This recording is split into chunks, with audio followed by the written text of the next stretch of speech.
A las 5 de la tarde, a esta hora le queremos agradecer a Paolo Menghini, el papá de Lucas Menghini Rey, que nos atienda. Paolo, Gustavo Sacañino te saluda, gracias por atendernos. ¿Cómo te va?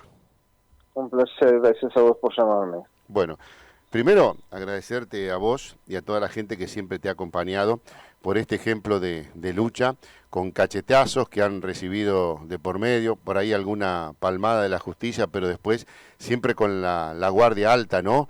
Por los ataques que podían llegar a venir o por algunas actitudes que siempre pueden deteriorar la integridad afectiva de cada uno de ustedes. Paolo, la liberación de Juan Pablo Schiavi, que pudo reducir su condena al estudiar en prisión, tenía que estar detenido hasta el año 2024 y el exsecretario de Transporte de la Nación salió en libertad condicional tras cumplir 2/3 de la pena que había recibido por la tragedia de Once, donde fallecieron 52 personas, entre ellas tu hijo. ¿Qué comentario, qué reflexión te merece esto, Paolo? Bueno, gracias por las palabras que antecediste a mi respuesta, porque es verdad que hemos recibido muchos cachetazos, pero aún así nada hizo que nos corriésemos del horizonte que teníamos, que era la condena de los responsables, cosa que logramos en 2015, logramos la ratificación de las cámaras, la ratificación de la Corte Suprema de Justicia. Pero bueno, este sistema penal argentino tiene muchos lugares que permiten que pasen cosas como las de ayer. Sí. Porque básicamente, si bien está completamente estipulado y somos respetuosos de la Constitución de la Nación, que habla de la reinserción social y todo un articulado que le da a quienes están cumpliendo una condena un montón de posibilidades.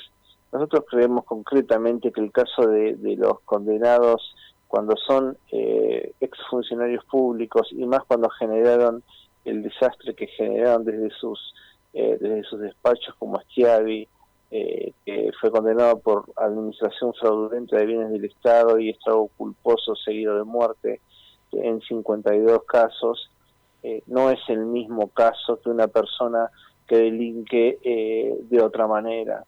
Entonces, los cursos que están previstos son para reinsertar a quienes no tienen posibilidades fuera de la cárcel, desde aprender a leer y escribir a aprender un oficio y poder reinsertarse cuando salen de cumplir su condena. No es el caso de este corrupto delincuente, ingeniero, que claramente ha hecho estos cursos simplemente para salir antes, no para capacitarse, no para arrepentirse. No hay ni un solo curso que tenga que ver con la seguridad del usuario, con la responsabilidad del funcionario. Aprendió a hacer pan, aprendió a arreglar calefones, aprendió a cultivar plantas en la casa, un montón de cursos que nada tienen que ver con el daño que causó. Entonces, bueno, obviamente todo esto es un cachetazo a la sociedad que necesita ver a los corruptos tras las rejas y no haciendo cursos de básicos de panadería para terminar con una libertad condicional como terminó este sujeto impresentable que se llama Juan Pablo Schiavi. Sí, y esto que vos decís tiene que ver con el fallo del Tribunal Oral en lo Criminal Federal número 2 de ayer lunes, donde resolvió que se ejecute la liberación del exfuncionario que está imposibilitado de por vida para ejercer cargos públicos como condiciones. La justicia, disculpame Pablo, porque quiero ir a esto que me parece, la verdad, un verdadero mamarracho y zafarrancho, porque los firmantes de la resolución entienden que el pronóstico de reinserción social, como vos decías, del interno es favorable a partir del análisis de diferentes informes y el veredicto favorable del equipo interdisciplinario, como si el problema de Schiavi fuera prepararlo para reinsertarlo en la sociedad y una vez logrado esto lo pueden liberar. Hay esas cuestiones, esos análisis, esas lecturas que se hacen que realmente no lo entiendo, y lo que no entiendo tampoco es cuando un juez tiene un fallo equivocado, una lectura equivocada, no se hace cargo de las consecuencias o del error cuando se lo hacen ver, ¿no? Sí, lo que pasa es, vos fijate que yo quiero aclarar algo. Yo no estoy de acuerdo con el fallo de Gorini, pero Gorini es uno de los 3 jueces que lo condenó a Schiavi. Sí. Entonces, ahí están los agujeros que yo te Claro. digo, que existen en los códigos penales, en el Código Penal argentino, en las leyes argentinas, porque Gorini recibe informes. Imagínate que los jueces de la Nación no están haciendo el análisis pormenorizado de cada interno, sería imposible que eso sucediese. Los jueces reciben informes de distintas entidades y hay un procedimiento que les marca a los jueces que cuando se cumplen determinadas condiciones están habilitados o casi obligados, te diría, a dictar sentencia favorable, una sentencia favorable a los condenados. Y eso es lo que le ha pasado a Gorini, que es un juez que, insisto, es de quienes los condenó, es de los 3 que los condenó, pero que de acuerdo a las circunstancias que tienen por un lado el Código Penal y por el lado el ley de ejecución de la condena, lo que termina condicionando las respuestas de los jueces a este tipo de casos. Y sinceramente yo a Gorini no le debo nada, porque Gorini ha ejecutado como debía cuando fue juez de la Nación en el caso del Tribunal 4 y los terminó condenando. De hecho, Gorini le dio 8 años a Schiavi, sí, y después la Cámara de Casación se lo redujo a 5 años y 3 meses, y después estas pseudocapacitaciones absurdas que le permitieron hacer es lo que determina la situación de hoy. Entonces vos fíjate que es muy difícil de entender cuando no se está en el lugar nuestro. Imagínate que a nosotros nos duele muchísimo, pero también tenemos que este rol, como si no tuviésemos bastante en nuestra vida, nos toca, pero lo hacemos con la responsabilidad del caso, tratar de explicarle a la sociedad que los jueces muchas veces están condicionados por la propia estructura judicial, por los propios códigos. Entonces lo que hay que modificar, es cierto que hay un montón de jueces que cometen errores, muchísimos, a patadas.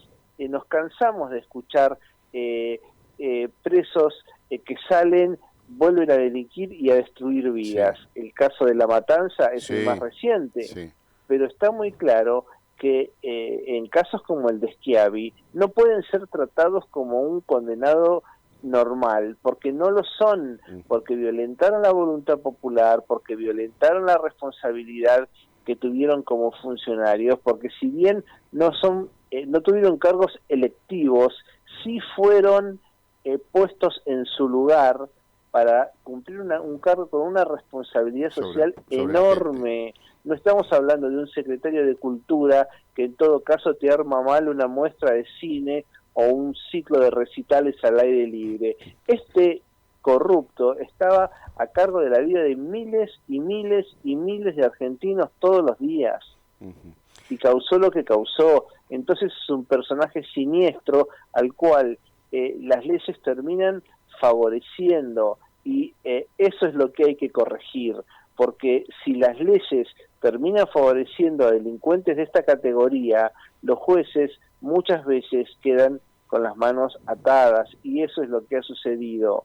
¿Se entiende lo que quiere decir? Sí, perfecto. Sinceramente me enerva que Schiavi reciba lo que recibió como beneficio, porque es un beneficio, porque como yo siempre digo, la condena perpetua es mía, no de Schiavi, es mía y de cada uno de los familiares que enterró un inocente en la tragedia y masacre de Once, es víctima cada familiar que entierra alguien que es asesinado de una manera absurda, injusta y premeditada por alguien que reincide en el delito.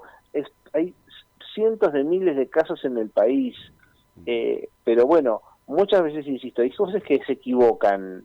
En este caso Gorini no se equivocó, Gorini hizo cumplir la ley. Lo que está mal es la ley, lo que hay que modificar es la ley, lo que hay que modificar es el Código Penal y la ley de ejecución de la pena, para que corruptos así no reciban beneficios absurdos que encima le permiten estar en la casa después de cumplir apenas 3 años y pico de condena, después de haber llevado a la muerte a 52 personas. Paolo, la pregunta tiene que ver con esto que comenzó, creo que ayer a la mañana, donde la fiscal Gabriela Baigún inició su alegato en el juicio en que se trata de determinar la responsabilidad de varios exfuncionarios públicos por la compra de los famosos trenes chatarras a España y Portugal, trenes que llegaron, que no servían absolutamente para nada y que uno se puede llegar a preguntar con qué intención llegaron esos trenes a la República Argentina, cuál era el beneficio para nuestro país traer trenes que eran totalmente inútiles, que no se los podía poner en funcionamiento, y allí está, como uno de los principales imputados, Julio De Vido, otro responsable de la masacre de Once. Bueno, Julio De Vido y Ricardo Jaime. Y Ricardo, ¿no? Jaime, sí, bueno. Jaime, la verdad... Los dos. Que hoy están presos Julio De Vido esperando la confirmación de la condena, que esperamos que le llegue muy pronto por la tragedia de Once.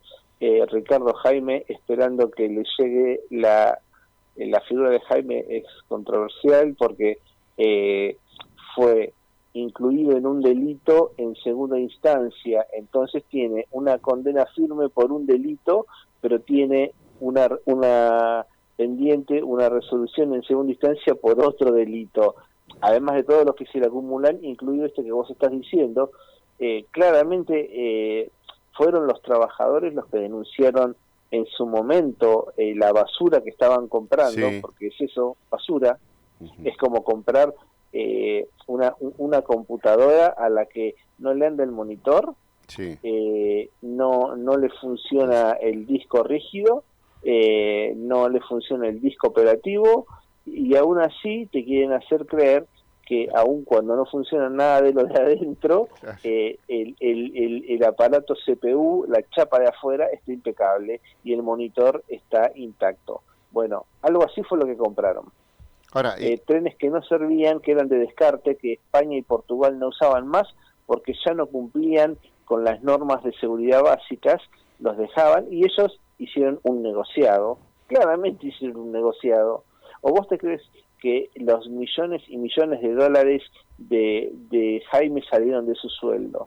Claro. Nosotros logramos encontrar dentro de la causa cómo los hermanos Siliano le regalaron un yate de $1 millón, que fue incautado y hoy tiene la prefectura. Y así es la chorrera de propiedades que tiene, que puso a nombre... Jaime es tan siniestro, que puso un auto de altísima gama a nombre de la madre, una mujer de 80 y pico de años que no sabía manejar. Claro. Al nombre de la madre, ya no de un testaferro que es igual de delincuente que él. Fíjate la calaña de personas de las que estamos hablando. Yo estoy seguro que todo esto se va a terminar esclareciendo y van a ser condenados los dos por estos casos. No tengo ninguna duda. Por eso te digo que no son personajes sueltos, O sea, el andamiaje de Vido para abajo es gigantesco. Todos dependían de él, nada pasaba sin que él diese el visto bueno. Otro personaje oscuro como pocos, pero bueno, por lo menos está en prisión domiciliaria ese. Y Jaime está tras las rejas y va a permanecer muchos años porque cada vez que escarban le aparece un delito nuevo. Es un caso serio, un caso de análisis de delincuente patológico, y que tengo que aclarar porque es en honor a la verdad. El actual secretario de Derechos Humanos de la Nación pidió su prisión domiciliaria. Fue del único que pidió prisión domiciliaria el secretario de Derechos Humanos fue de Ricardo Jaime. Sí. Mirá qué chiche, mirá qué lindo nene que pidieron prisión domiciliaria. Un delincuente con mayúsculas y subrayado. Bueno, como han pedido para Milagro Sala, como han ido a Formosa a decir que no había pasado nada, ninguna violación de los derechos humanos. Pablo, cuando hay tanta impunidad en los actos, cuando es tan evidente lo que se está haciendo, pero no les importa que la gente se dé cuenta porque considera que la gente no tiene capacidad para discernir o no tiene dignidad para aceptarlo, bueno, la verdad es que te encontrás atado de pies y manos, ¿no? Un Jaime que reconoció haber recibido coimas, como vos decías, vas escarbando y van apareciendo causas que los ven involucrados. Esto que se trató de el plan anual de inversiones ferroviarias en el gobierno de Néstor Kirchner, y cuando se compró eso, bueno, yo la verdad, no sé, es como si yo te compro una pelota que está totalmente desinflada y te digo, anda a jugar al fútbol. Vos me decís, pero con esto no puedo. Totalmente. Jaime es como una especie de mamushka del delito. Sí. Es una cosa impresionante. Abrís, sacás uno, otro y le siguen apareciendo los delitos. Es una cosa de locos, realmente es una cosa de locos. Creo que, mirá que ha habido funcionarios ladrones en la historia argentina de un signo político o de otro, porque claramente, y esto es también para mí muy importante decirlo, nosotros nunca... primero que nosotros no fuimos quien los condenó, fue la justicia la que los condenó, porque muchas veces se nos acusaba a nosotros, porque en este país se también, así como tiene un montón de cosas buenas, tiene un montón de cosas malas, ¿no? Muchas veces se intenta poner a la víctima en el lugar de victimario, o sea, tiene esa cosa medio psicópata la sociedad argentina, ¿viste? Entonces, se nos ha puesto a nosotros como a otros familiares en el lugar de ejecutores. Nosotros no somos ejecutores de nada, nosotros apenas pudimos sobrellevar el desastre que a las que nos arrastraron personajes como estos. Y realmente cada vez que la justicia investiga le aparecen cosas. A Jaime le aparecieron casas compradas para su hija, puestas a nombre de la ex suegra, o sea, cosas delirantes, y estamos hablando de millones y millones y millones de dólares.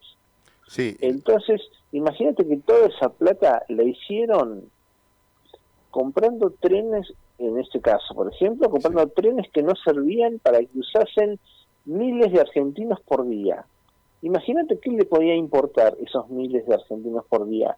Nada. No les importaba nada. Pero hay algo... O sea, no tuvieron la menor conciencia del daño que, mejor dicho, sí la tuvieron. Lo que quiere decir, nunca les importó lo que pudiesen ocasionar. Por eso para nosotros la masacre de Once era un estrago doloso, no culposo. Doloso significa yo genero un daño, genero una acción sabiendo el daño que puedo generar. Eso es dolo. Una intención. Una intención, claro, sabiendo lo que puedo causar. Un culposo es yo genero un daño, pero sin la intención del daño que genero. Claro, por ejemplo, no sé, ir a 200 kilómetros por la 9 de julio y produzco un accidente, no tuve la intención, pero mi conducta era previsible que esto pudiera llegar a pasar. Pues sabés que... Eso es doloso. Eso es doloso. Si yo doblo una esquina en la velocidad que corresponde y desgraciadamente una persona genera un daño irreparable a una persona, eso es culposo. Si doblo, mejor dicho, a 50 en vez de a 20. ¿Se entiende? Sí. No tengo la intención, pero lo causo igual. Pero estos personajes armaron una estructura no solo para llenarse los bolsillos de ellos, insisto, el caso de Jaime es aberrante. Poner a las hijas de depositarias del dinero mal habido, a su madre, a su ex suegra, a su ex cuñada, a su ex esposa, o sea, un tipo que no ha tenido, no ha dejado Pero desastre por hacer. Paolo necesitaba la colaboración de la familia, si no, no podía tener tantas empresas, tantos autos, tantas casas, porque no le daba el número. Y vos sabés que buscando en la información, cuando se investigó la compra de estos trenes, y se decía que la compra del material, que en muchos casos era incompatible con la red de vías, quiere decir que no entraban en las vías. El ancho... El ancho de la trocha no correspondía con el ancho de las vías en la Argentina. Pero escúchame, yo te voy a dar un ejemplo de ONCE. Los trenes de ONCE, que tenían 60 años sobre las vías, y por lo que los sicilianos cobraron 1.800 millones de dólares en su momento, 1.800 millones de pesos, eran reparados en una empresa que eran de los sicilianos, que se llamaba Emprendimientos Ferroviarios. Entonces, los sicilianos cobraban los subsidios, los licuaban dentro de las empresas de su grupo económico. Esto está completamente probado en el juicio, completamente probado. Licuaban esa plata dentro de las estructuras de las empresas de su grupo económico y a la vez volvían a cobrar dinero del Estado por arreglar los trenes en sus propias empresas. Claro, bueno, era una cadena. Todo eso se hacía al amparo del poder político. Claro. Ahora, yo tengo fotos que fui encontrando, porque soy una persona, además de periodista, con la suerte de haber recibido la ayuda de mucha gente, recibiendo regalos costosísimos, bandejas de plata costosísimas de manos de los propios hermanos sicilianos. Bueno, ¿cómo no le iban a regalar bandejas de plata y lo que quisiese si se estaban haciendo millonarios todos?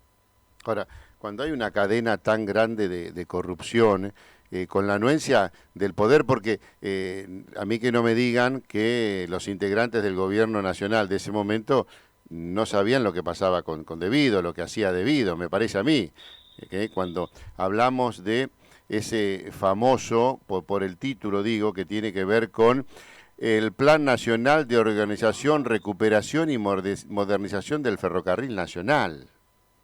Una verdadera mentira que tapa la corrupción, y la corrupción que mata gente.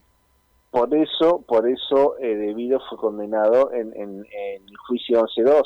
Sí. Porque era la autoridad de aplicación de los controles ferroviarios, claro. Porque era el Ministerio de Infraestructura que estaba bajo su mando, la autoridad de aplicación de los contratos, y ese incumplimiento le genera la condena por administración fraudulenta que tiene sobre la tragedia.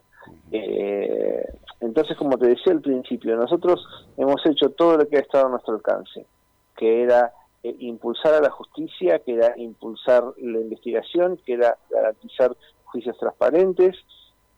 Después la justicia investigó y se encargó de encontrar las pruebas para condenarlos. Nosotros dormimos todos los días, cuando yo apoyo la cabeza en la almohada, y en cada momento de cada día, cuando yo me acuerdo de mi hijo, lo único que yo tengo para decirle, además de todo lo personal que tengo para decirle, que es infinito, referido a esto, es decirle, hicimos todo lo que teníamos que hacer y logramos que los condenen.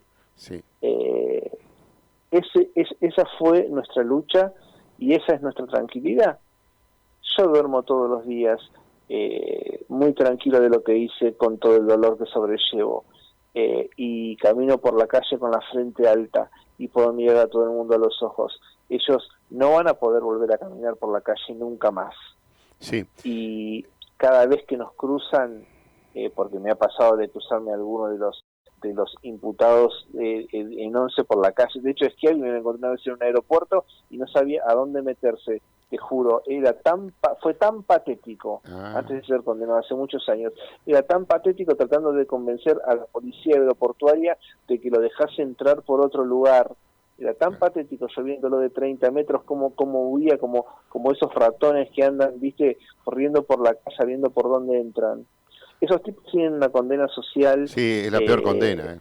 tremenda. Es la peor Así condena. que nosotros estamos muy tranquilos de lo que hemos hecho, y hemos hecho todo lo que hemos podido, hemos hecho mucho más de lo que esperábamos, logramos todo lo que quisimos, llegamos a todos los horizontes de justicia que nos propusimos, y acá estamos, con la frente en alta y con la convicción de haber hecho todo lo que le debíamos a nuestros familiares. Paolo, El resto ya nos escapa, porque no somos ni jueces, ni fiscales, ni legisladores. sí, es el reconocimiento permanente de todos hacia ustedes y el abrazo enorme siempre a la distancia, porque más allá de no conocernos personalmente, uno se siente partícipe desde un lugar muy pequeñito, muy distante, sin sentir prácticamente la milésima parte de lo que sintieron ustedes, de esta lucha, de esta tristeza, de esta bronca por momentos, que a veces es muy difícil de sobrellevar, y por eso uno los abraza y reconoce en ustedes, la verdad, lo que han hecho, que tendrá el agradecimiento de por vida, ¿no? Con ese dolor que los va a seguir acompañando, desgraciadamente, permanentemente, ¿no? Paolo, te agradecemos este contacto, lo que decimos, el abrazo a la distancia, que tiene que ver con una intencionalidad, ¿no? Transmitir el afecto, transmitir el cariño y transmitir el reconocimiento por lo que han hecho, por lo que están pasando y seguirán pasando, porque esto no se borra nunca. Paolo, gracias por estos minutos. Por favor, gracias por el llamado. Paolo Menghini, el papá de Lucas Menghini Rey, fallecido, una de las víctimas de la masacre, de la tragedia de Once. Y bueno, esto que tiene que ver con que Luis con Schiavi, exsecretario de Transporte, fue liberado, cumplir 2